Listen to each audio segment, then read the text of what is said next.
బాహుబలి ప్రాణం పోసి పెంచుకున్న నా బిడ్డ తన కోసం ఆ పరమశివుడు రాసిన గమ్యమేంటో అప్పుడు నాకు తెలియలేదు. తన మరణం ఒక ముగింపు కాదు, ఓ మహాకార్యానికి ప్రారంభం.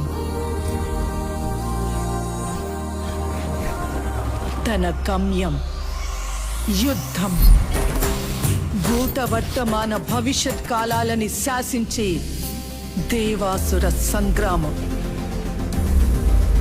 తప్పుకో విశాసుర, బాహుబలికి శిక్ష తప్పదు. సోదరా ఇంద్ర, నీకు బాహుబలి కావాలంటే నన్ను గెలిచి తీసుకో.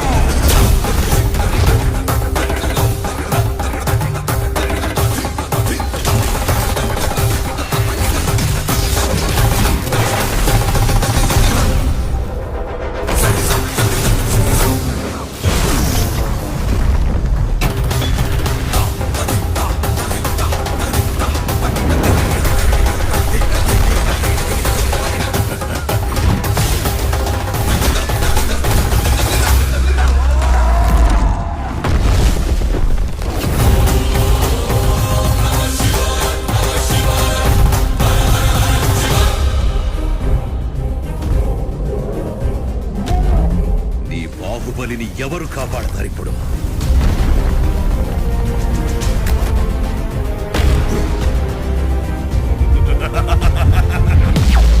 జై మహాకాళ!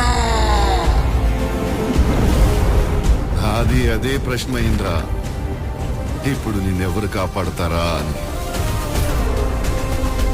ఈ 14 లోకాల మనుగడ ఒకే ఒక మానవుడి చేతిలో. ఆ శక్తి పేరే